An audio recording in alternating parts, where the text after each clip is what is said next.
नाज़रीन, इस्तकबाल है आप सभी का अब तक न्यूज इंडिया पर। जाबिर शाह के साथ आज एक चर्चा रिपोर्ट करने के लिए अब तक न्यूज स्टूडियो में हम बैठे हुए हैं। 2024 के असेंबली इलेक्शन के मतदान हो चुके हैं, वोट हो चुके हैं, सभी उम्मीदवारों की किस्मत पेटी में बंद हो चुकी है। अब इस खुलने वाली पिटियारा जो खुलेगा, पेटी जब खुलेगी तो कौन होगा मुकद्दर का सिकंदर, इसी पर चर्चा करने के लिए आज हमारे साथ मौजूद है इश्तियाक अहमद 42। उसी के साथ हमारे साथ मौजूद है अखलाक शाह साहब और वहीं आसिफ भाई बारदान वाले। आज हम यहाँ पर एक मुख्तसर सी चर्चा करेंगे कि 23 तारीख को होने वाला जो निकाल है उस पर क्या लगता है। इश्तियाक भाई, आपको क्या लगता है कि रिजल्ट क्या आएंगे?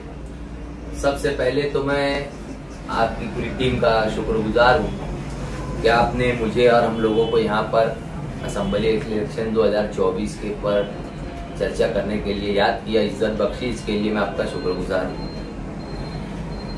जैसा कि पूरा इलेक्शन कैंपेनिंग के दौरान शहर ने और हमने, आपने सबने देखा कि इलेक्शन को तामीर और तरक्की के लिए न ले जाते हुए जज्बाती बातों का इस्तेमाल करते हुए अच्छाई और बुराई के नाम का इस्तेमाल किया गया और मुसलसल झूठ, एक के बाद एक झूठ, आवाम को सब्ज़ बाग दिखाना जिसको बोलते हैं। मुखालिफिन की तरफ से आसिफ साहब के मुखालिफिन के जो भी लोग थे, लेकिन आसिफ साहब ने एक अज़्म लेकर के चला। अज़्म मुस्तकबिल का था, सनत का था, तालीम का था, कौम के बच्चों का था, मुस्तकबिल का।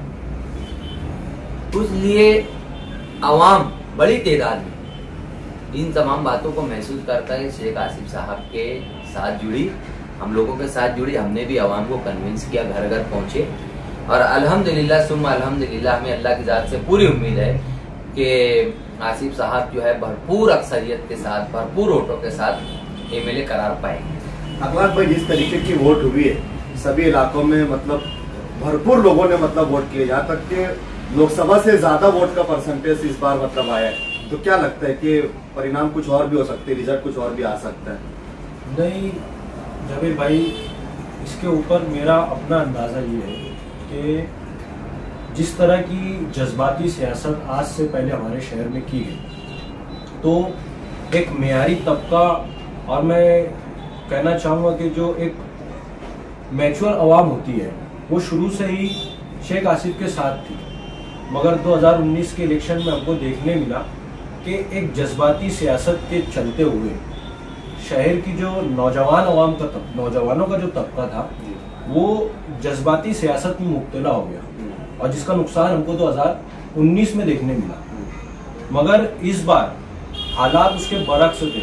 अगर मैं बात कहूँ तो शायद गलत नहीं होगा कि जो नौजवान 2019 में जोश में थे वो 2024 के आते आते होश में आते। अच्छा, तो इसलिए मुझे ये लगता है कि नौजवानों ने अपने होश में तामीर और तरक्की के नाम पे वोट किया और तामीर और तरक्की की बात इस शहर में सिर्फ एक नुमाइंदा कर रहा था जिसका नाम आसिफ शेख रशीद है, और मुझे लगता है कि संजीदा आवाम के साथ साथ शेख आसिफ को नौजवानों का भी भरपूर वोट मिला है और इसलिए हम और हमारी पूरी टीम आने वाले रिजल्ट से मुतमईन है कि इंशाअल्लाह ताला अल्लाह ताला हमें इस इलेक्शन में इज्जत बख्शेगा और कामयाबी शेख आसिफ साहब को मुकद्दर है। क्या लगता है आसिफ भाई, मतलब जिस तरीके से कल लोगों ने वोट किया है, क्या जोश था लोगों ने वोट करने का?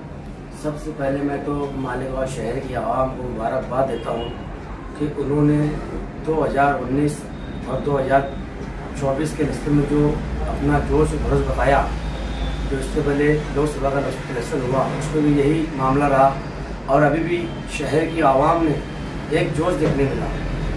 जो लोगों ने सुबह फजर पढ़कर 6:30-7 बजे से स्कूलों में जाके लंबी कतारें लाइन लगाकर वोट दी और खुद निकल कर अपने महल्ले के अंदर से पूरे शहर के मामले में सब लोगों ने वोट भरपूर दिया और वोट देना चाहिए, वोट अपना हक है।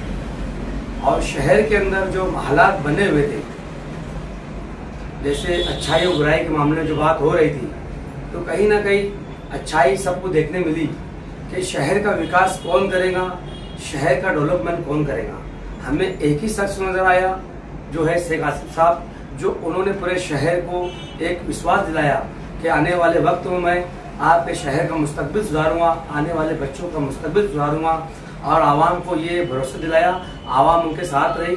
अल्लाह ताला 23 तारीख के रिजल्ट में उन्हें भरपूर कामयाबी देगा और वो चुन के आएंगे। इस तरह पे अखलाक भाई ने बताया कि 2019 में जो नौजवान जोश में थे वो 2024 आते आते होश में आ गए, लेकिन जो सियासी स्टेजों से जो तकरीर हो रही थी उसमें नौजवानों को ज्यादा जोश में लाने वाली बातें तकरीरें स्टेजों से की जा रही थी कि अगर कोई आपको हाथ लगाए, कोई आपको कुछ कहे, ये कहे, वो कहे, तो क्या लगता है कि ये इस तरीके की तकरीरें नौजवानों को मतलब गुंडा बनाने की तरफ पे ले जाया जा रहा था?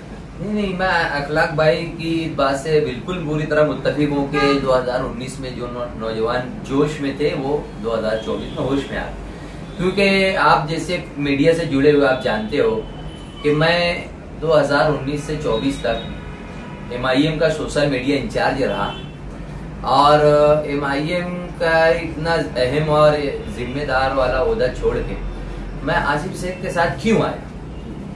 क्योंकि कहीं ना कहीं मैंने भी यही चीज महसूस किया कि सिर्फ वो बोल देने से कुछ नहीं होता। नौजवान अच्छी अच्छी बातें, दिल लुभाने वाली बातें बोलने से और जोशीले नारे लगा देने से शहर की तरक्की नहीं हो सकती। इन तमाम बातों का एहसास करके मैं मुफ्ती इस्माइल साहब और MIM का साथ छोड़कर आसिफ शेख के साथ में जुड़ा। बिल्कुल मैं इस बात से मैं 100% मुत्तफिक हूँ कि मेरी तरह हजारों नौजवान होश में आए और शेख आसिफ का साथ दिए। रहा सवाल जिससे नौजवानों को वर्गला कर तशद्दुद की तरफ ले जाने का, जिस तरफ आप इशारा कर रहे हैं, तो ये बात भी बिल्कुल सही है। लेकिन शेख आसिफ ने हमारे जो पार्टी लॉन्च की है, इंडियन सेकुलर पार्टी, आसिफ साहब ने हमेशा अपने अवामी जलसों में और निजी महफिलों में, कुछ अपनी मीटिंगों में, पर्सनल मीटिंगों में भी हम सब जिम्मेदारान को यही बोला कि मुखालिफिन के हाथ से इलेक्शन खिसकते जा रहा है, वो आगे नौजवानों को उकसाकर तशद्दुद की तरफ माइल करने की कोशिश करेंगे, लेकिन हम में से किसी को भी तशद्दुद की तरफ नहीं जाना है। हमें एक नए मालेगांव की तामीर करनी है, सभी को लेकर के हमें आगे बढ़ना है, ताकि मालेगांव का जो इस्तेसाल हुआ है आज तक, उस इस्तेसाल को खत्म करके शहर को, कौम को, सनत को अच्छे तरक्की की, तालीम की और राह पर गामजन किया जा सके। इसीलिए हम आपने देखा, पूरे शहर ने देखा कि जितना ज्यादा वो शेख रशीद खानवादे को बदनाम किया गया है, जैसे फॉर एग्जाम्पल गुंडागर्दी को ले लो, पूरे इलेक्शन में कहीं भी आप लोग बता नहीं पाएंगे कि शेख रशीद खानदान के किसी भी पर्दे ने एक मामूली से भी इंसान के साथ ज्यादती की होगी। जिस तरीके से पूरे इलेक्शन कैंपेन में खास भाई मालेगांव शहर में सभी जितने उम्मीदवार थे सभी मुस्लिम थे, उसके बावजूद भी स्टेट से तेरा मेरा रिश्ता क्या, ला इलाहा इल्लल्लाह का नारा जो लगाया गया, तो किसको यहाँ पर गैर मुस्लिम के तौर पर देखा जा रहा था कि जो मुसलमान को जोड़ने का नारा लगाया गया, सभी ईमान वाले थे। दरअसल में बात ये होती है ना जाबिर भाई कि जब सियासत मजहब से आके जुड़ जाती है और सियासत करने वालों का मकसद सिर्फ मजहब की आड़ में अपनी सियासत को चमकाना होता है, तब इस तरह की जज्बाती सियासत का वजूद होता है, वो अमल में आती है और इस तरीके के नारों का मतलब इतलाक लोगों के ऊपर किया जाता है। तेरा मेरा रिश्ता क्या, ला इलाहा इल्लल्लाह, उसको का मोहम्मद रसूलुल्लाह सल्लल्लाहु अलैहि वसल्लम, ये किसी भी मोमिन को बताने समझाने की जरूरत नहीं है, पर क्योंकि सत्ता से फायदा उठाना है, मजहब के नाम पर सियासत की दुकान चमकानी है, तामीर और तरक्की का कोई मुद्दा आपके पास मौजूद नहीं है, तो आपको मजहबी सियासत करनी पड़ेगी। यही एजेंडा हिंदुस्तान के अंदर बीजेपी लेके चलती है हिंदुत्व के नाम पे। वही एजेंडा जो लोग सियासत में आने के बाद नाकाम हो जाते हैं, वो मजहब का सहारा लेके इस तरह की मजहब के जरिए अपनी सियासत को चमकाने की कोशिश करते हैं। और इसी का नतीजा है कि जो लोगों ने इस तरीके के नारे दिए और इस तरीके की सियासत की। पहले मजलिस की तरफ से नारे तकबीर अल्लाह अकबर का नारा चलाया गया और अब इस इलेक्शन में मतलब कलमे के नाम का इस्तेमाल किया गया। शहर इसको कितना रिजेक्ट करेगा कि धार्मिक राजनीति शहर बर्दाश्त नहीं कर सकता? नहीं, बिल्कुल अल्हम्दुलिल्लाह शहर में बेदारी है। शहर बहुत ज्यादा बाशऊर हो चुका और अब आप आज का दौर सोशल मीडिया का है, किसी से कुछ बात छुपी नहीं रहती। हम कौम को, शहरियान को जज्बाती नारों का सहारा लेकर इलेक्शन जीतकर देख लिया। अपनी वोट 1 लाख से ज्यादा वोट हासिल करने वाले एमएलए ने शिंदे दत्त को एमएलसी इलेक्शन में वोट दिया। शहर को उस ताल्लुक से भी वीडियो आई। तो अवाम बहरहाल अब इन तमाम बातों को रिजेक्ट कर ये चाहती है कि मजहबी सियासत का खात्मा किया जाए और शहर को एक म्यारी और तामीरी सियासत दी जाए। इसके बाद भी अज़बियत पर जिस तरीके से चुनाव आता है तो अज़बियत के नारे को बहुत ज्यादा अंडर रहते हुए छुपे तौर पर मतलब इसको चलाया जाता है। क्या इस बार का चुनाव इसके ऊपर फैसला कर पाएगा कि ये शहर अज़बियत की बुनियाद पर वोट नहीं करता? बिल्कुल, अज़बियत तो हुई है इस चुनाव में, क्योंकि मुझको भी कुछ फोन कॉल आए, अज़बियत को लेकर हवाला दिया गया, लेकिन मैं तो हमेशा अज़बियत परस्ती के खिलाफ रहा हूँ। मेरे पास जब भी कोई बंदा, कोई इंसान, कोई मुसलमान अज़बियत की बात करता है, मुझे हुज़ूर पाक सल्लल्लाहु अलैहि वसल्लम का आखिरी खुतबा याद आता है और मैं उनको बताता है। जिसको नहीं मालूम, जिन अच्छे लोगों को नहीं मालूम अज़बियत का, हुज़ूर पाक सल्लल्लाहु अलैहि वसल्लम का खुतबा आखिरी वाला, उनको दोबारा से इल्म हासिल करके पढ़ना चाहिए, मेरा उनको मशवरा है। रही बात कि आसिफ साहब से जो लोग भी दूर रहे, कुछ गलत फहमियों पर, मुखालिफिन के बहकावे में आकर जो लोग भी, जब अभी थोड़ा सा अगर मैं खुल के बोलूं कि उनके मुखालिफ, जो उनके खिलाफ में जो बिरादरी है, जैसे अपने शेख बिरादरी के अलावा जो अंसारी बिरादरी अपनी हो गई और भी दूसरी बिरादरियां, अगर बहकावे में आकर उनसे कुछ दूरी है आसिफ साहब से, लेकिन जो लोग भी उनके करीब आए, उन्होंने करीब होकर के यही जाना है। जैसे मैं मेरी मिसाल दूं, क्या ऐसा कोई जहन में आसिफ साहब के और उनके लोगों के खिलाफ जहन में भी नहीं है ऐसा कोई अज़बियत परस्ती का मामला। हाँ, हमेशा ये लोग सच का साथ देने में मेरे को नजर आए, वरना असलम अंसारी इतने सालों से उनके साथ, हाँ, असलम अंसारी हो गए, साबिर गवर हमारे हो गए और भी बहुत सारे साथी। और अब मैं भी इंशाल्लाह लगा हूँ और इंशाल्लाह यहाँ से, और अगर आखिरी लंबे अरसे तक, जब तक भी अपना नसीब रहा और कोशिश करेंगे हम हमेशा रहने की, बिल्कुल रहेंगे। और हमारे इलाके का, हमारे महल्ले का, हमारे कौम का, अवाम का, जो भी जितनी भी बिरादरी है, सबका काम करवाने की कोशिश करेंगे। आसिफ भाई, ये पूरे चुनाव को मतलब कैसे देखा आपने? जो इलेक्शन हो रहा था कैसे लगा आपको? चुनाव जो हो रहा था पूरे शहर के अंदर, ये अच्छाई बुराई को लेकर चल रहे थे, मगर आप उनकी जो हमारे सामने थे, जो इलेक्शन लड़ रहे थे, ये स्टेट दोनों के लग रहे थे, चारों के स्टेट लग रहे थे, तो उनके साथ जो लोग थे तो वो धंधा नहीं करने वाले थे।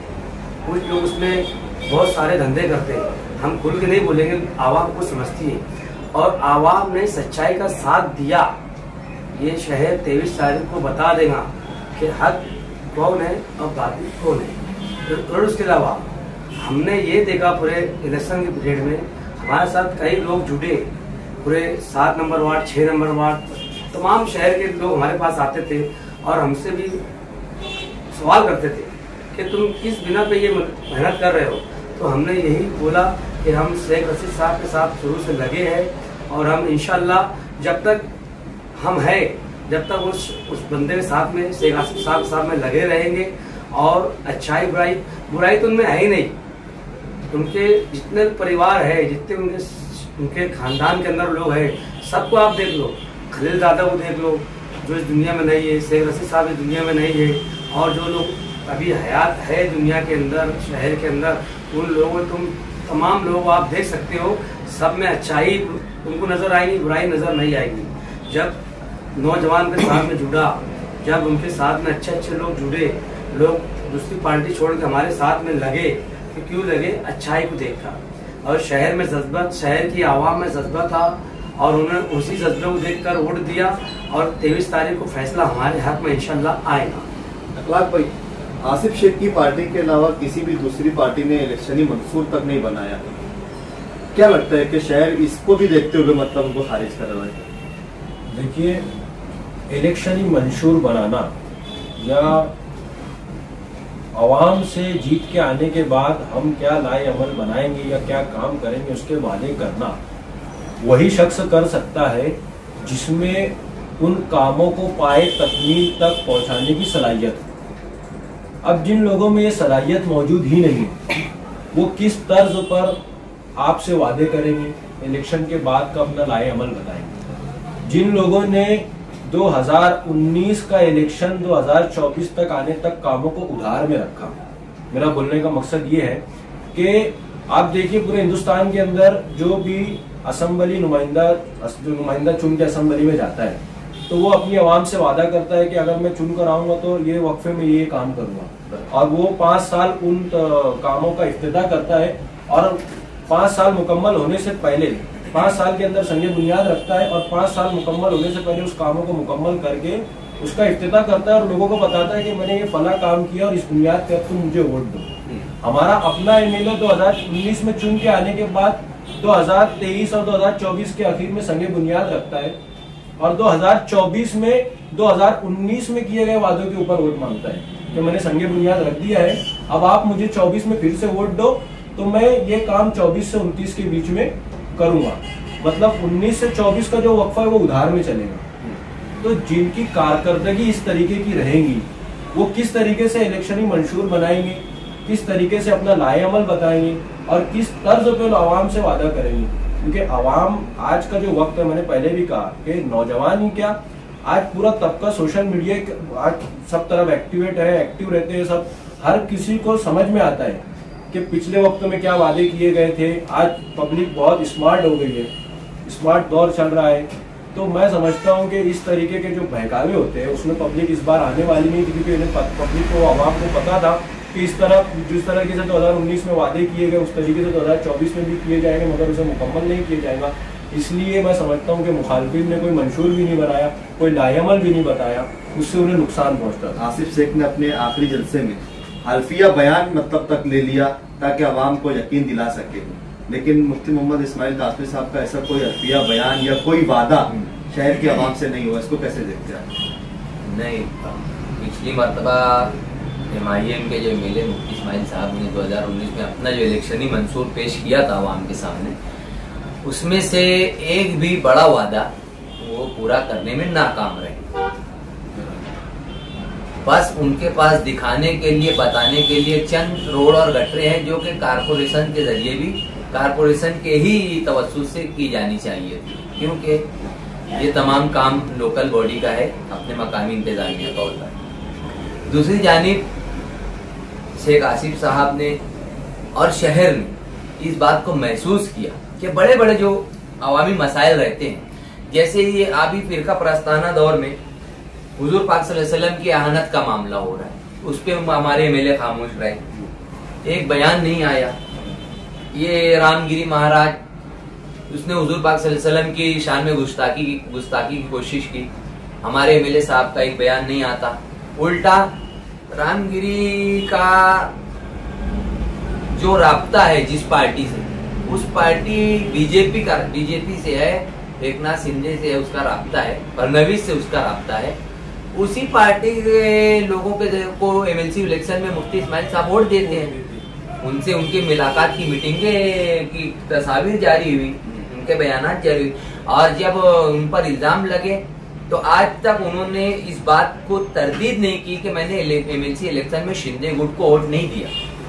उन्होंने आज तक एलानिया बोलो खुफिया बोलो इतनी तरदीद तक महसूस नहीं की। वहीं शहर को यह भी एहसास रहा महरूमी का कि तालीमी मैदान में कोई अवाम कौम के लिए कोई खिदमत अंजाम नहीं दी गई, जबकि आज सबसे ज्यादा जरूरत शहर में तालीम की है, और तालीम भी मुफ्त तालीम की या रियायती शरों पे तालीम की, क्योंकि हमारा शहर गरीबों का मजदूरों का शहर है।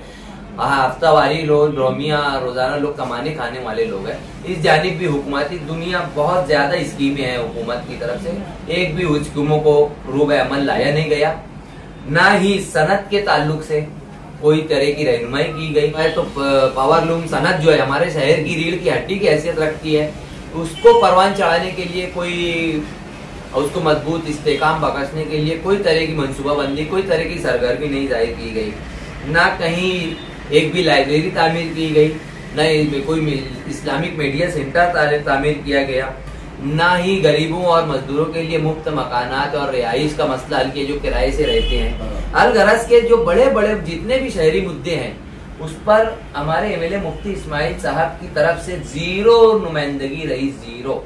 अगर ये रिजल्ट कुछ और आता है, जीत अगर उनके हिस्से में नहीं आती, तो क्या ये सारी चीजें उनकी हार के लिए जिम्मेदार होंगी? बिल्कुल उनकी हार के लिए यही सारी चीजें जिम्मेदार होंगी, क्योंकि आवाम जो है तो अब जज्बाती नारों से निकलकर बाशऊर हो चुकी है और तामीर और तरक्की करने वाले उम्मीदवार का पक्ष की पहचान कर चुकी है कि मुफ्ती इस्माइल साहब सिर्फ सियासी तौर पे मजहबी जज्बात का सहारा लेकर के आगे बढ़े, और शेख आसिफ है तो शहर की तामीर और तरक्की का आज़म लिए हुए मैदान में उतरे थे। और अवाम इंशाअल्लाह से हमें पूरा यकीन, हमने जो देखा है कि अवाम ने मुफ्ती इस्माइल साहब की जज्बाती सियासत को लताड़ दिया।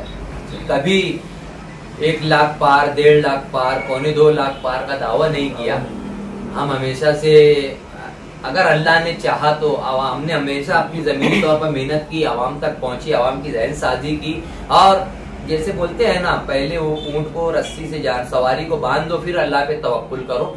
हमने हमेशा वो रास्ता अपनाया। पहले हमने असबाब के दर्जे में मेहनत की, असबाब के दर्जे में आवाम तक गए, लोगों को कन्विंस किया, उनको समझाया। उसके बाद हमने दुआ की और अल्लाह से मदद मांगी कि अल्लाह हमसे, हमारे बस में जितना तो कोशिश करना था हमने कर ली। हमने कभी दावा नहीं किया जैसा कि मुखालिफिन दावा हमेशा करते रहे।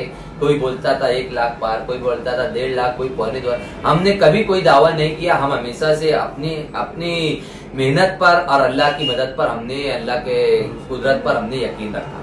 क्या लगता है आसिफ भाई, अगर शेख आसिफ रिपीट हो जाते हैं, जिस तरीके से उन्होंने वादा आवाम से किया है कि एक मौका दे दो, तो क्या लगता है उनके अज़ाइम बहुत मजबूत है, शायद इस बार वो शहर को कुछ नया दे सकते हैं? अल्हम्दुलिल्लाह हमें भी यकीन है कि शेख आसिफ साहब अल्लाह पाक उन्हें बार कामयाबी देगा, तो शहर के लिए कुछ ऐसा करेंगे जो आवाम के बीच में आकर उन्होंने जो वादा किया, जो उन्होंने आवाम को भरोसा दिलाया, इंशाअल्लाह ताला वादे में खरे उतरेंगे, हमें यकीन है। और आवाम भी आज यकीन भरोसा उन पर करी कि 2023 का 2024 का इलेक्शन हमारे हक में आएगा, हमारे शेख आसिफ साहब आमदार बन जाएंगे, इंशाअल्लाह ताला शहर को तरक्की की तरफ ले आएंगे, हमें भी पूरा यकीन भरोसा है। यकीनन शेख आसिफ जो है वो एक तामीर और तरक्की की सोच रखने वाला शख्स है, और इसके बरक्स के अलावा उस शख्स के अंदर ये काबिलियत है कि वो हुकूमत से अपने काम मनवा कर शहर की तामीर और तरक्की कर सकते हैं। और जैसा कि हमारी मुत्तफकाना राय अभी ये रही कि शहर जज्बाती सियासत से उठकर तामीर और तरक्की के नाम पर वोट दे रहा है और वोट दिया है, और इंशाअल्लाह ताला शेख आसिफ साहब को वो वोट मिलेंगे और वो जीतेंगे।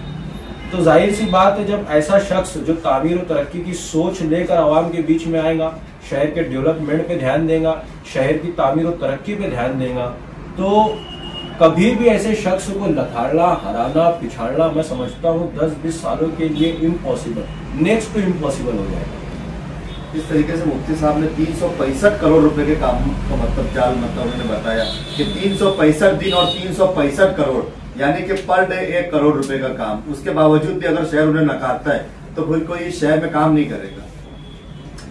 जावेद भाई 365 करोड़ का ये तो बस एक मजाक मैं लेता हूँ, इसको कभी सीरियस लिया, इसका जवाब देना भी मुनासिब नहीं समझता। वरना मैं समझता हूँ अगर 50 करोड़ 100 करोड़ का भी काम किए होते तो कुछ नजर आता शहर में कुछ दिखता। ये तो एक मजाक है। और कुछ काम जो है तो जिसमें 365 करोड़ का जो दावा कर रहे उसमें है तो कुछ साबका MP का है जो मंजूर किए हुए काम पे अपना काम बता रहे, ये सब जोड़ के तो फिर ये एक मजाक है मुफ्ती इस्माइल की जानिब से। सर्विस रोड 165 करोड़ रुपए का उन्होंने कहा कि ये मेरी मेहनत है। पानी की हम अभी जाएंगे और फोटो खिंचा लेंगे, बोलेंगे कि ये रोड हमने, ये फ्लाईओवर हमने मंजूर करवा लिया, अपनी जो बिजली जाए, तो ऐसा हो जाता क्या? तो जैसे उन्होंने कभी फारूक साहब से पेपर मांगा था, मैं उनसे बोलता हूँ कि कहीं पेपर होगा तो मुफ्ती इस्माइल साहब आप बताएं। 365, मैं डायरेक्ट मुफ्ती इस्माइल साहब से बोल रहा हूँ, अगर आपके पास 365 करोड़ का पेपर होगा तो आप पेपर बताएं। जाबिर भाई, मैं इस सिलसिले में आपको काफी मुबारकबाद दूंगा कि और दीगर न्यूज चैनलों के मुकाबले जाबिर साहब और अब तक न्यूज इंडिया की पूरी टीम वाकई में गैर जानिबदाराना तौर पर काम करती है और दीगर यूट्यूबरों को भी इस सीमित में ध्यान देना चाहिए। सभी हमारे अपने हैं और सबसे हमको मोहब्बत है। चलिए, बहुत अच्छी मुलाकात आज की यहाँ हमारे साथ में रही है। अब अगला एपिसोड में हम मुफ्ती मोहम्मद इस्माइल कासमी के 4 लोगों को इस तरीके से बुलाकर उस पर भी तबसरा कर वो भी आप तक पहुंचाने की कोशिश करेंगे। आसिफ शेख के मुतालिक यहाँ पर हमने इश्तियाक अहमद बेचाली साहब से मुलाकात की, वहीं अखलाक शाह साहब हमारे साथ आज वक्त दिया। आसिफ भाई बारदान वाला ने यहाँ अपना कीमती वक्त दिया। हम आप लोगों के मशकूर और ममनू है कि आपने अब तक न्यूज इंडिया पर अपना कीमती वक्त देकर आज का ये शो कामयाब बनाने में हमारी मदद की। शहरियान को हमारा आज का ये शो कितना पसंद आएगा आप कमेंट बॉक्स में हमें जरूर बताइएगा, और अगला जो एपिसोड होगा उसके लिए भी तैयार रहिए। और जब 23 तारीख को इसके रिजल्ट आएंगे तो उस दिन भी हम पूरी आपको लाइव तस्वीरें दिखाएंगे, और फिर रिजल्ट आने के बाद फिर हम अब तक न्यूज इंडिया में यहीं पर इसी जगह, इसी ऑफिस, इसी स्टूडियो में फिर तबसरा करेंगे कि शहर ने क्या किसको दिया है और किसने क्या खोया है, क्योंकि 23 तारीख का इंतजार रहेगा। पूरी यकीन है यहाँ पर आसिफ शेख की जीत को लेकर उनके हामी, लेकिन रिजल्ट आना अभी बाकी है, क्योंकि मास्टर स्ट्रोक तो 2024 के इलेक्शन का 23 तारीख को ही पेटियां खुलने के बाद ही पता चलेगा कि मुकद्दर का सिकंदर कौन बना है। आप देख रहे थे अब तक न्यूज इंडिया जावेद शाह के साथ। फिर मुलाकात होगी अगले एपिसोड में। तब तक के लिए शब्बा खैर, शुभ रात्रि, जय हिंद, जय महाराष्ट्र।